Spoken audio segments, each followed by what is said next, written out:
Oi, pessoal, tudo bem?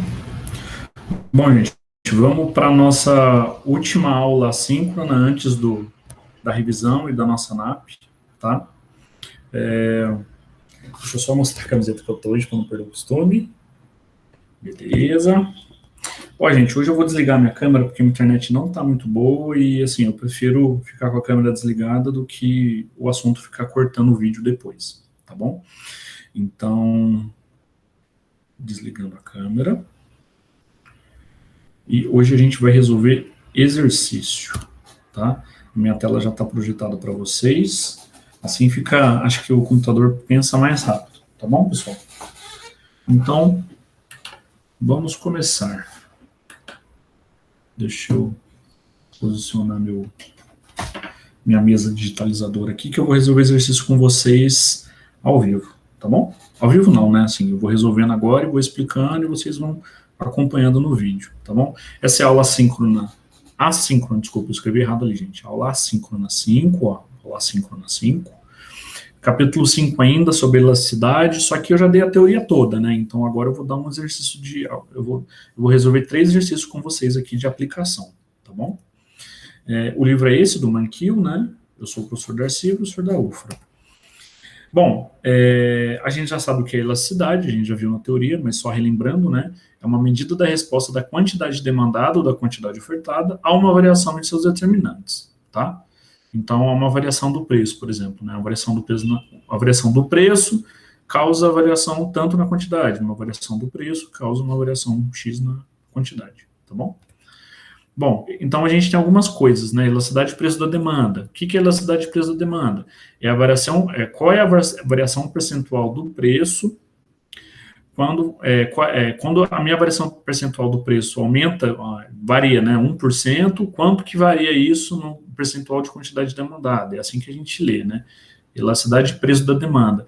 A minha variação de uma unidade no meu preço varia quanto na quantidade demandada? Essa é a pergunta que eu faço. Aqui é outro exemplo de elasticidade de renda ou da demanda. A pergunta é a mesma, só que muda de preço para renda, né? Uma variação de uma unidade na minha renda varia quanto na minha quantidade demandada.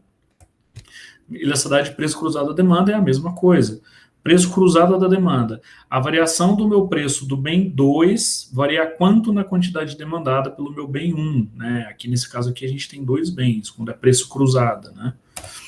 Então, vamos resolver alguns exercícios para o capítulo 5 ainda, mas para vocês pegar o jeito, porque essa é a última parte do conteúdo, então na próxima aula eu já vou fazer uma revisão, é síncrona, tá? Lembrando que é uma aula síncrona, então vai ser ao vivo, a gente vai ficar bastante tempo junto, como sempre é nas aulas síncronas, então assim, se preparem a agenda de vocês, preparem a rotina de vocês para na semana que vem a gente vai ter uma aula ao vivo, tudo bem? E as aulas ao vivo começam às 6h30 e vai até 10h30, tá? Igual eu faço sempre nas aulas síncronas, tá bom, pessoal? Então vamos lá, exercício 1, vamos resolver o nosso primeiro exercício aqui de elasticidade. Suponha que a elasticidade de preço do óleo para aquecimento seja de 0,2 no curto prazo e de 0,7 no longo prazo. A.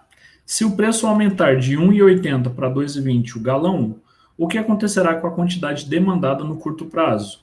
E no longo prazo? Então, já pediu dois exercícios diferentes, tá bom? Então, e a B, porque a elasticidade depende do horizonte de tempo. Mas vamos por partes. Vamos resolver a letra A. O primeiro item, a primeira pergunta da letra A, tá? Então, o que a gente viu na história? Suponha que a elasticidade de preço do óleo para aquecimento seja de 0,2 no curto prazo e 0,7 no longo prazo. Vamos resolver só a primeira etapa, no curto prazo, tá? É isso que a gente vai aplicar. Primeiramente, só no curto prazo. Se o preço aumentar de 1,80 para 2,20, o que acontecerá com a quantidade demandada no curto prazo? Então, vamos lá, gente. Deixa eu posicionar minha caneta aqui no cantinho para escrever legal. Tá, então ele está pedindo a variação percentual no preço. Então, eu vou escrever a variação percentual no preço de ΔP, tá? Então, o que eu tenho aqui na variação percentual? Como que eu vou medir a variação percentual do preço? Tá, eu tenho preço final menos o preço inicial, né?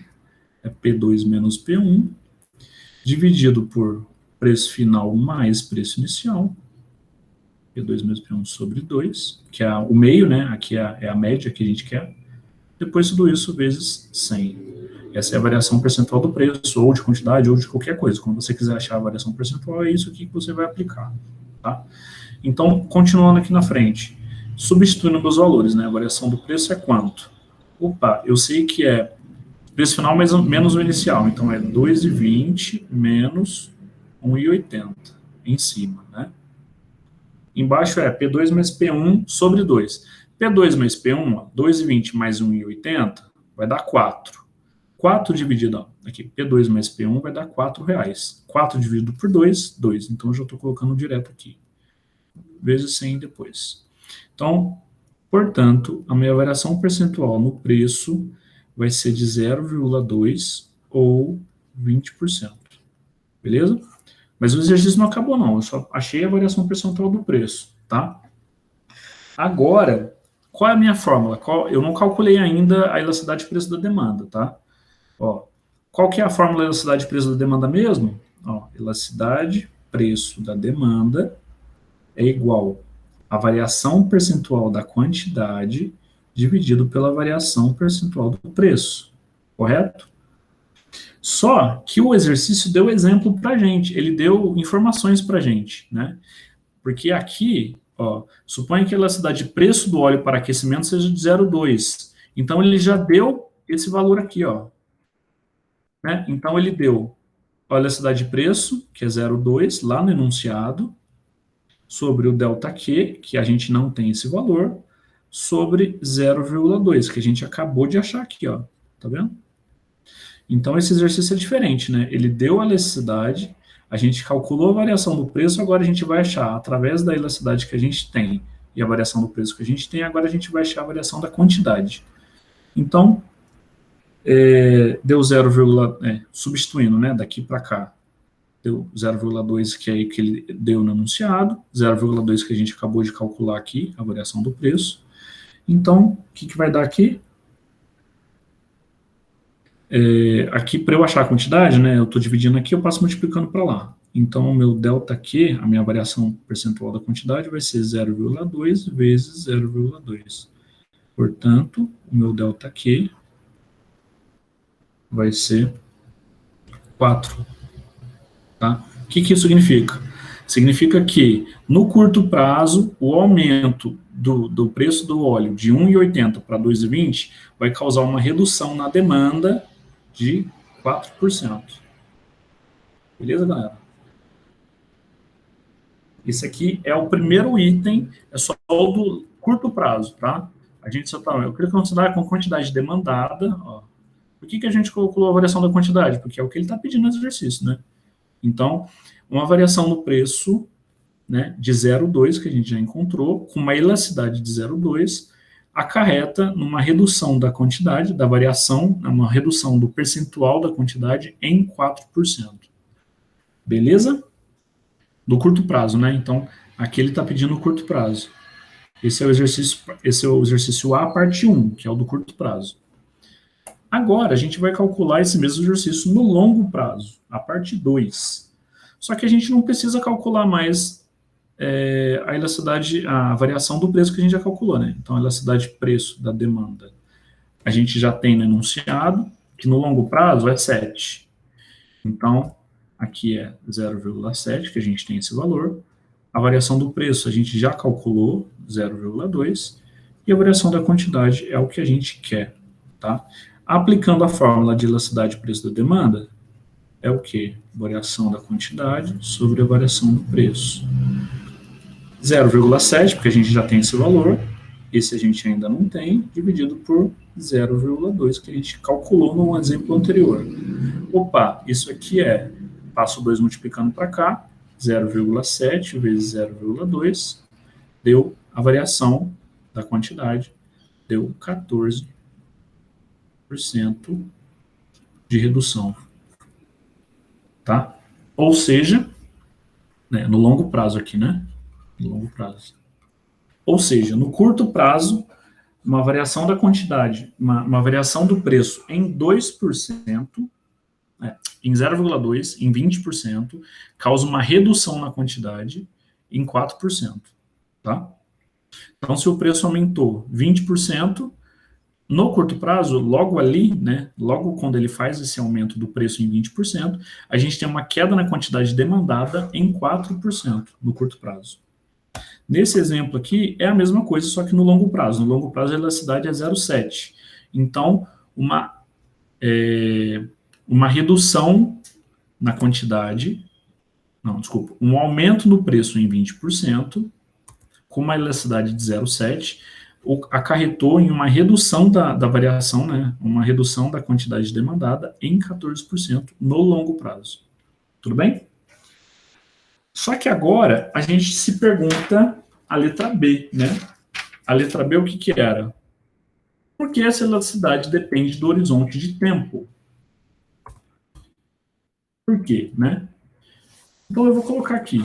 Bom, um dos exemplos do porquê. Por que ele está perguntando isso? Porque a elasticidade mudou. Quando a elasticidade mudou, a minha variação de quantidade demandada diminuiu, né? Aumentou, quer dizer. Quando eu tinha elasticidade de preço da demanda em 0,2, a minha variação percentual na quantidade, né, no curto prazo, aqui é o curto prazo, né? A variação percentual no curto prazo da quantidade variou só 4%. Ou seja, aumentei o preço. Se eu aumentar o preço em 20%, eu vou ter uma redução na quantidade demandada em 4%. Se eu reduzir o preço em 20%, eu vou ter um aumento da quantidade demandada em 4%. Tá bom?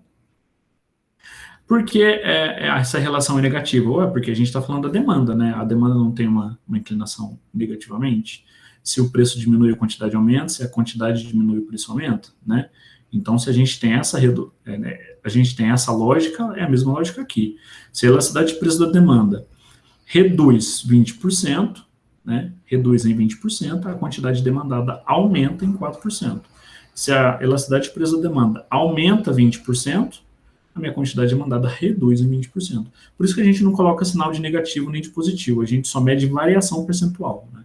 Variação do preço, variação da quantidade, tá? Por isso que não tem sinal negativo nessas contas, porque é tudo variação. Por isso que a gente pega o preço final menos o preço inicial. O sinal não importa pra gente, tá? Porque vai depender se eu estou aumentando ou se eu estou reduzindo, mas o número vai ser o mesmo.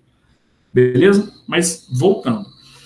Então, a gente tem a elasticidade de preço da demanda em 0,2, né, no curto prazo, e a elasticidade de preço da demanda de 0,7 no longo prazo.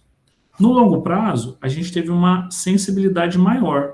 A variação na quantidade foi de 14%. O que isso significa?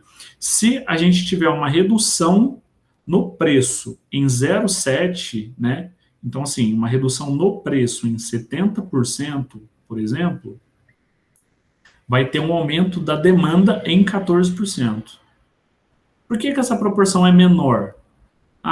Eu aumentei bastante, eu reduzi bastante o preço em 70% e só tive um aumento da demanda em 14%. Por que essa relação é tão pequena? Porque lembra que valores abaixo de 1 na elasticidade, né, de 0 até 0,99, valores abaixo de 1, a minha demanda é inelástica, ela é insensível. Inelástica. A minha demanda é insensível, tá? Então, uma grande redução no preço causa um pequeno aumento na quantidade. E o contrário é válido. Se eu aumentar o meu preço em 70%, eu reduzo a minha quantidade demandada em 14%. Tudo bem? Só que, por que a elasticidade depende do horizonte de tempo? Vamos responder a pergunta B agora. Porque com o passar do tempo, os consumidores podem fazer ajustes em suas casas, comprando fontes alternativas de calor, né? Gás natural, forno elétrico. Então, o cliente, né, o consumidor, ele pode adaptar isso no longo prazo. Ele pode não querer comprar um forno elétrico agora, com a mudança de preço. Só que se essa mudança de preço permanecer no horizonte de tempo, né, ele pode, daqui a 1 ano, daqui a 2 anos, comprar um forninho elétrico para reduzir esse consumo, entendeu? Então, por isso que essa elasticidade ela depende do horizonte de tempo, porque o consumidor se adapta. Por isso que ele tem elasticidades diferentes no curto e no longo prazo. A elasticidade dele no curto prazo é 0,2, a elasticidade dele no longo prazo é 0,7. As duas demandas são elásticas, são inelásticas ainda, né? Abaixo de 1 é inelástico. Só que esse aqui é muito menos sensível do que esse, né? Esse de baixo, elasticidade de longo prazo, ele é inelástico também. Só que em comparação ao de curto prazo, ele é mais elástico, né? Assim, é como se a demanda, a minha demanda 100% inelástica, minha demanda inelástica, vamos calcular, vamos desenhá-la aqui, vai. Vamos supor que minha demanda inelástica de 0,2 tem uma inclinação assim, tá? Aí a minha demanda de 0,7, ela tem uma inclinação assim, ó, tá? Então, em 0,2, ó, variações na quantidade, variação pequena na quantidade, causa variação pequena do preço, né? Então, ela é baixinha, causou só 4% de variação. Quando a minha demanda nesse caso, ela é mais elástica, né? Então, é mais, eu desenho errado ali. Mais elástica, ela é mais inclinada assim, é mais deitada, né? Então, pequena variação no preço causa um aumento maior na quantidade. Tá bom? Então, só recapitulando, esse 0,2 significa que eu tenho uma demanda mais inelástica, mais insensível, eu tenho uma demanda mais em pé. O 0,7 também é uma demanda elástica, inelástica, só que em comparação ao 0,2 ela é mais elástica, ela é mais suavizada. Tá bom? Então, foi esse exercício. Exercício 2. Vamos lá, tirei diretamente do meu livro e vocês não têm ele. Eu tenho um problema aí, uma escala de demanda por pizza, tá? Preço, 8, 10, 12, 14, 16. Quantidade demandada quando a minha renda é 20 mil. A preço de R$8 eu quero 40 pizzas. Quando a pizza aumenta para 10, eu só quero 32. Quando aumenta para 12, eu quero 24. Quando aumenta para 14, eu quero 16. Quando aumenta para R$16, eu só quero 8. E depois eu tenho a quantidade demandada também, só que quando a minha renda é maior, quando a minha renda passa de 20 mil para 24 mil. Então a minha demanda por pizza ainda é maior do que a primeira escala, né? Então a minha demanda por pizza aqui vai ser maior do que a minha demanda por pizza aqui, porque eu estou com uma renda maior. Beleza? Então, usando o método do ponto médio para calcular, que eu já expliquei para vocês lá na última aula como que é, elasticidade de preço da demanda, quando o preço da pizza aumenta de 8 para 10, né? Então, quando ela passa daqui para cá, se minha renda, ó, tem dois casos de novo, se sua renda for 20 mil, se sua renda for 24. Se ela for 20 mil, de 8 para 10, se ela for 20 mil, vai ser de 40 para 32, tá? E no segundo caso, de 8 para 10, vai ser de 50 para 45, tá? É isso que eu vou calcular agora. Letra A, vamos por partes. Vamos calcular o primeiro ponto da letra A, o item 1 da letra A. Deixa eu pôr aqui. Item 1. O que é o item 1? Quando a minha renda é igual a 20 mil, tá? Então, o que eu quero calcular? Elasticidade de preço da demanda. O que é elasticidade de preço da demanda? Variação percentual na quantidade sobre a variação percentual do preço. Como que eu aplico isso? Pego dessa tabelinha, como que eu aplico? Final menos inicial do quê? Da quantidade. 40 menos 32. Eu não estou pulando daqui para cá, eu tenho que pular daqui para cá também. Então, 40 menos 32 dividido pelo meio, né? 40 menos... onde está o meio de 40 e 32? 36, tá? Tem 8 aqui, 32 para 48, que exatamente o meio é 36. Cálculo de variação percentual, né? Só estou fazendo a aplicação. Aí, vou fazer a mesma aplicação de 10 para 8, né? De 40 para 32 e de 10 para 8. Mas por que eu estou invertendo 10 para 8 se lá eu não inverti, né? Lá eu fiz 40 para 32, eu tinha que fazer 8 para 10, né? Não. Eu não estou falando que o sinal não importa, que é a variação percentual. Então aqui vai ser 40 para 32 e aqui vai ser de 10 para 8, entendeu? Eu só quero a variação percentual. Então a ordem, nesse caso, não importa, tá?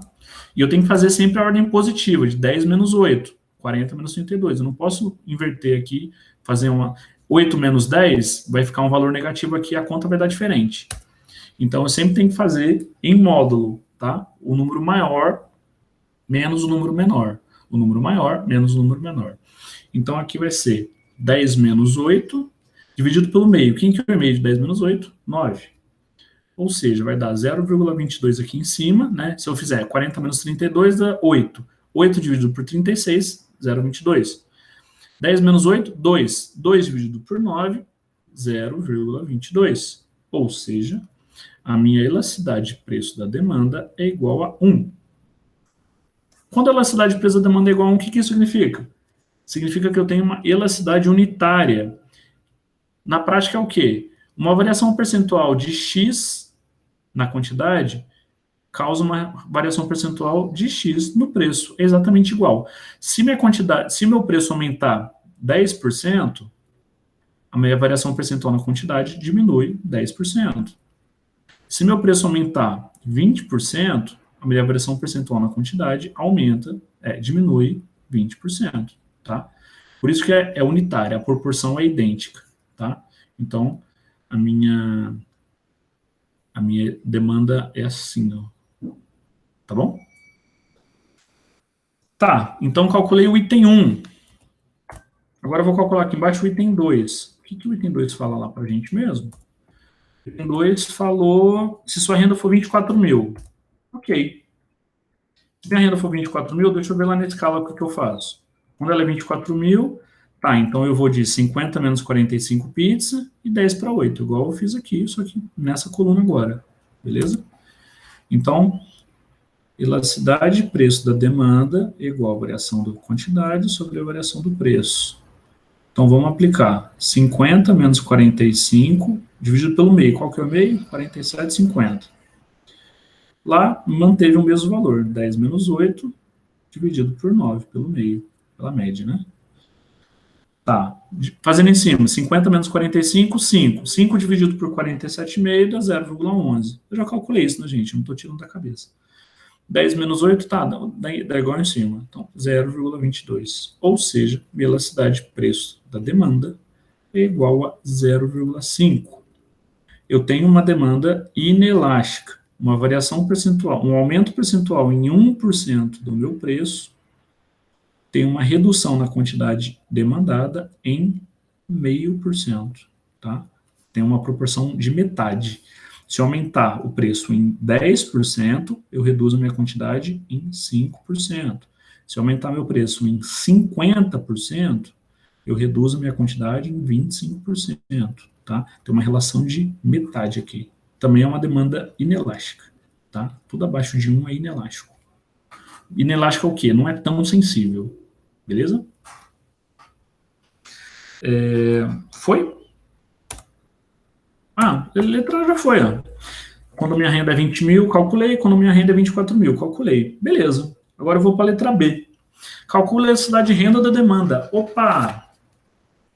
Questão nova, né? A gente só calculou a elasticidade de preço da demanda. Como que a gente calcula agora a elasticidade de renda da demanda? É a mesma coisa, né, gente? Vai mudar de preço para renda agora, né? Mas o que é elasticidade de renda da demanda? Recapitulando.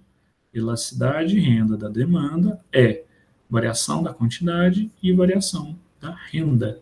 Né? É a mesma coisa, só que embaixo, em vez de ser preço, é renda. Né? Elasticidade de preço da demanda é o quê? Variação da quantidade sobre a variação do preço. Elasticidade de renda da demanda, variação da quantidade sobre a variação da renda. Né? Não tem segredo aqui. Aí tem ele pede lá, mesmo, duas coisas de novo. Quando sua renda aumenta de 20 mil para 24, ou seja, então eu vou ter que analisar agora esse ponto, tá? Então eu estou nessa coluna agora na letra B.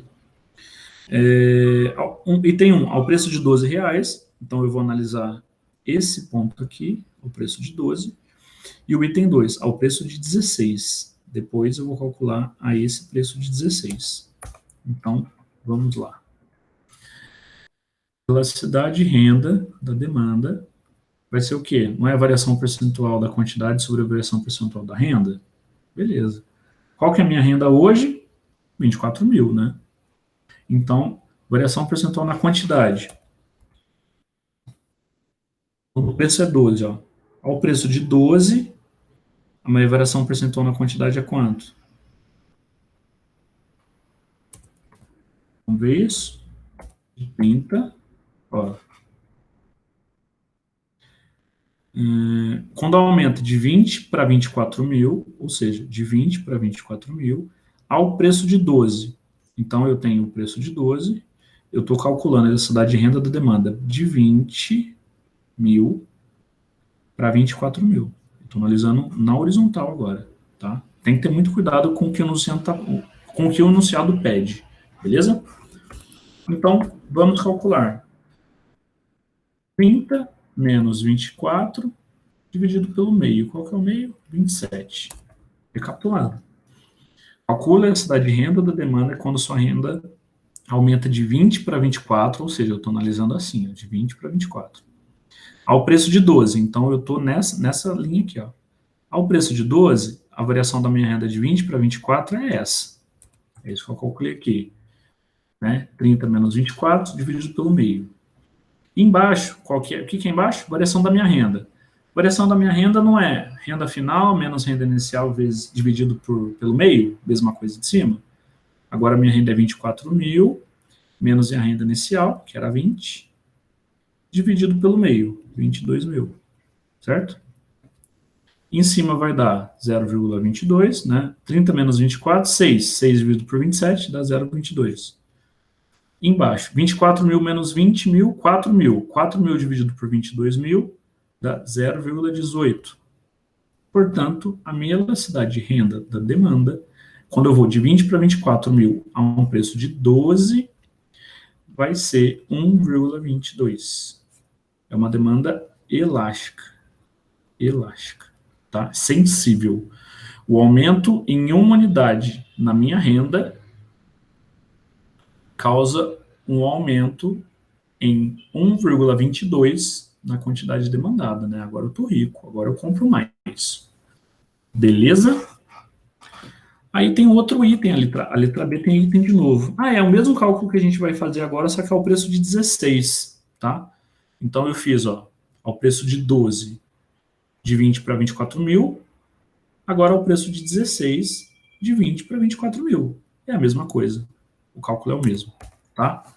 Então, item 2 aqui. Item 2. Tá, elasticidade de preço da demanda, de 20 para 24 mil, depois 24K, de 20 para 24 mil, com preço de 16. E aqui, no anterior, era com preço de 12. Qual que é a minha elasticidade de renda da demanda? De 20 para 24 mil, ao preço de 16, ó, 12 e 8. Então vai ser 12 menos 8 dividido pelo meio, 10. E embaixo vai ser igual, minha renda é a mesma, é o mesmo cálculo que eu fiz em cima. 24 menos 20 dividido pelo meio, 22.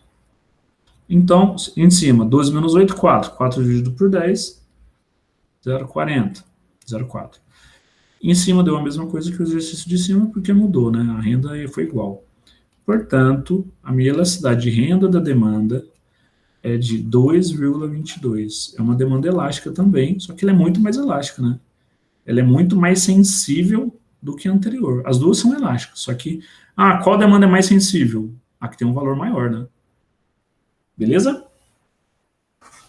Galera, ó, já resolvi o exercício 2 aqui, ó, rapidinho, vocês viram, né? Vamos para o último exercício. Ó. Eu resolvi 2 exercícios com vocês, passo a passo. Agora, o último exercício é mais teórico, é mais para você saber explicar, tá? Essa aula de hoje vai ser super rápido, vai ser só isso aqui que eu vou passar para vocês, mas eu preciso que vocês continuem estudando, continuem lendo os exercícios do capítulo, os exemplos que ele dá no capítulo 5, tanto dos outros também, né? É muito importante, é bem didático, ele explica super bem, beleza? Porque lembre-se que semana que vem é um aulão de revisão que eu vou dar, eu vou passar correndo por todos os pontos que eu dei nessa primeira parte do conteúdo, e na outra semana a gente já tem a NAP 1, tá? Lembrando que vocês têm que entregar no dia da NAP, vocês têm que fazer a prova, né? Eu vou disponibilizar a prova para vocês 18h30 do dia da aula de vocês. Vocês têm que baixar a prova lá do SIGA, resolver a prova à mão, colocar nome, turma, tudo bonitinho, né? Qual é cabeçalho, né?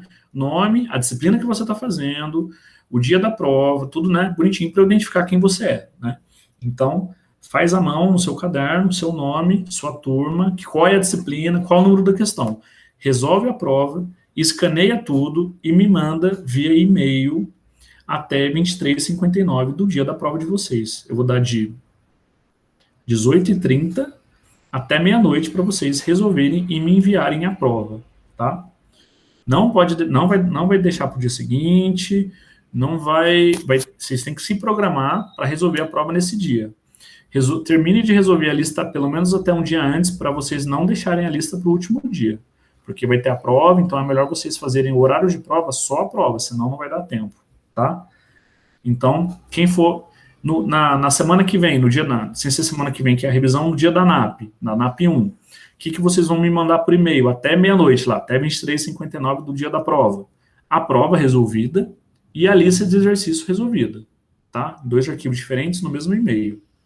Beleza, galera? Ó, tô frisando isso mais uma vez com vocês, já falei no plano de ensino no primeiro dia, já escrevi no plano de ensino como que vai funcionar, e tô falando aqui na aula de novo, tá bom? Vamos para o último exercício dessa aula. Essa aula foi super rápida, foi só para explicar alguns exercícios práticos para vocês e resolver aqui na hora, tá? Vamos lá. Explique por que a seguinte afirmação pode ser verdadeira. Uma seca em todo o mundo aumenta a receita total que os agricultores recebem com a venda dos grãos. Mas uma seca apenas em Kansas reduz a receita total dos agricultores desse estado. O que ele está falando? Se reduzir no mundo inteiro, os agricultores vão ficar mais ricos. A renda deles vai ficar maior. Se reduzir em um lugar só, a renda deles vai ficar menor. Eles vão ficar mais pobrinhos. Aí, a pergunta fala, explique por que a seguinte afirmação pode ser verdadeira. Ou seja, eu já te dei um spoiler aqui. É verdadeiro. Isso acontece. Ele só quer que você explique por meio do que você viu até aqui, por quê. Tá? Então, vamos lá. Resposta, né? Uma seca mundial poderia aumentar a receita total dos agricultores se a elasticidade de preço da demanda for inelástica, for insensível. Porque uma redução da demanda, né, uma redução da oferta, se tem uma seca no mundo, então os caras vão ter que reduzir a oferta. Lembra disso? Se ele reduzir a oferta, eles vão ter um preço muito acima do mercado, né?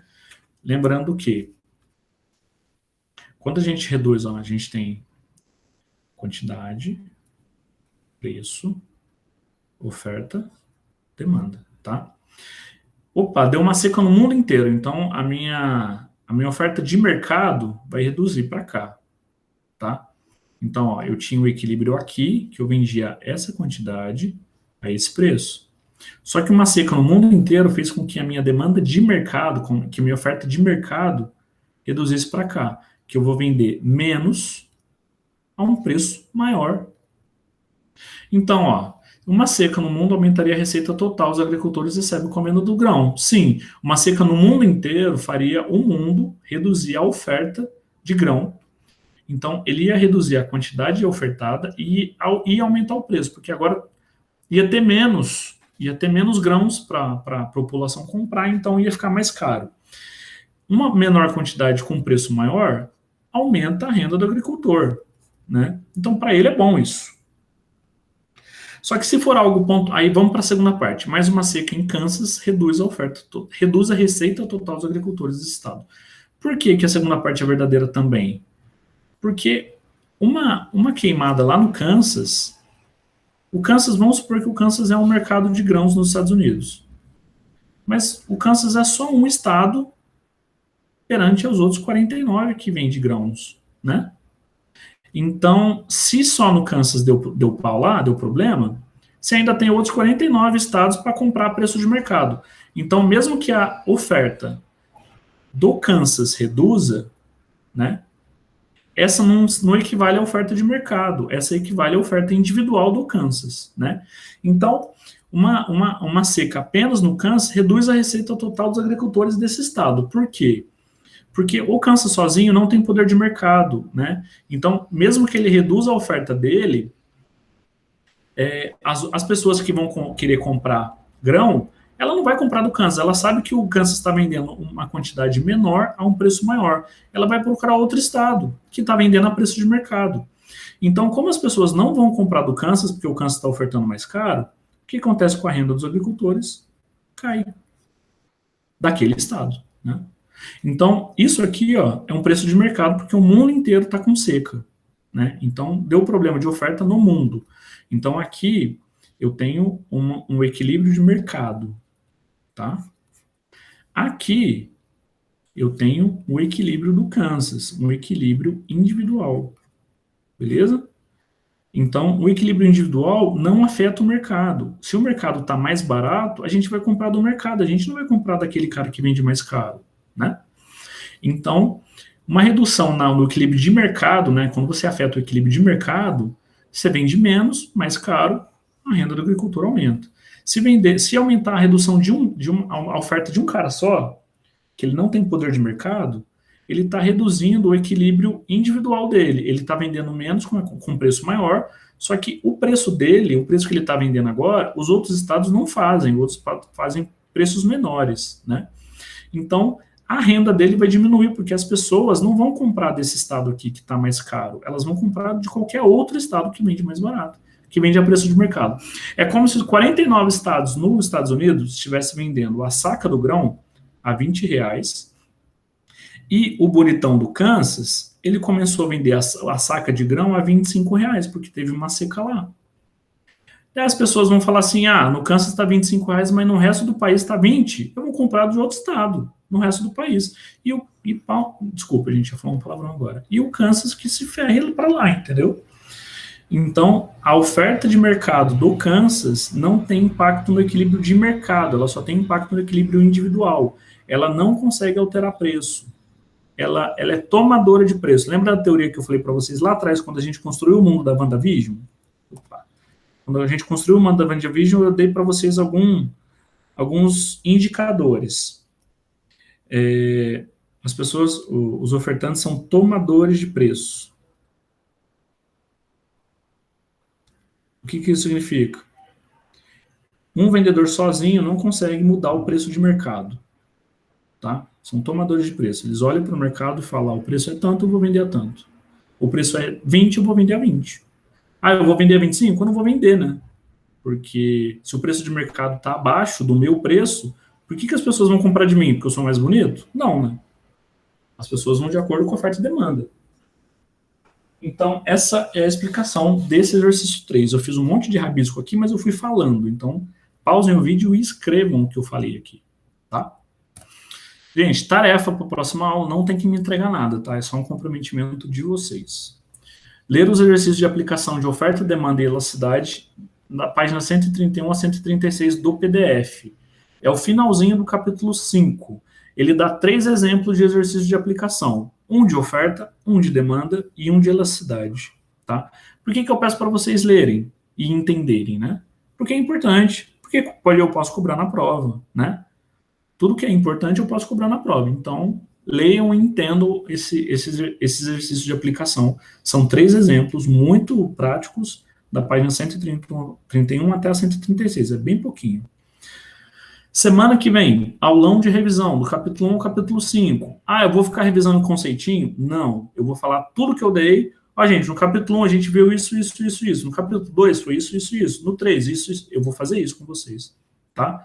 Vai ser ao vivo, vocês podem me perguntar as coisas, mas se vier com dúvida lá no capítulo 1, eu vou falar, meu amigo, agora se vira, né? Você teve muito tempo para tirar a dúvida do capítulo 1, você está tendo dúvida do capítulo 1 agora que a gente está no final do 5, né? Então, assim, galera, me ajuda, tá? Eu preciso que vocês estejam com o conteúdo em dia, juntinho comigo aqui, tá?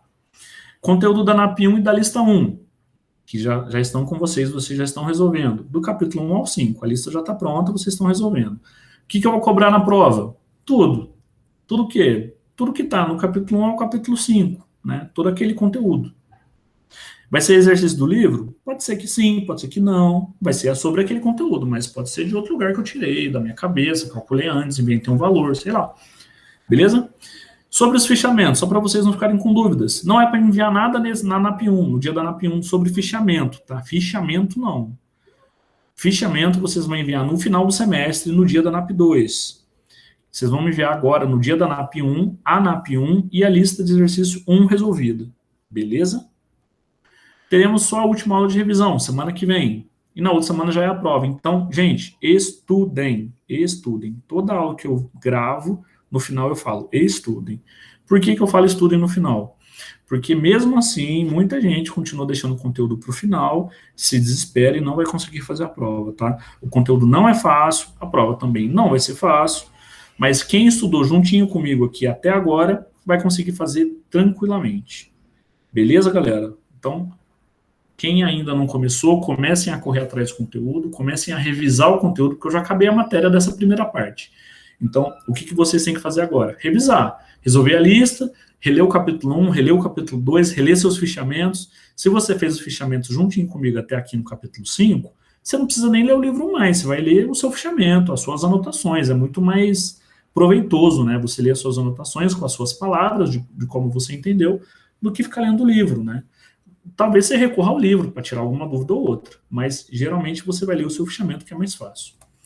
Dúvidas sobre a aula de hoje, me mandem e-mail, tá? Eu estou sempre disponível, tem gente, eu estou gostando de ver, tem gente mandando e-mail, tirando dúvida, e eu respondo o mais rápido que eu puder. Tá bom, galera?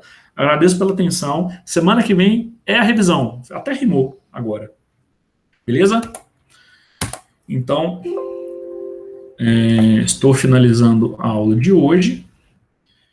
Vou parar a minha gravação aqui, tá? Galera, fiquem bem, estudem, tá? Até a aula de revisão.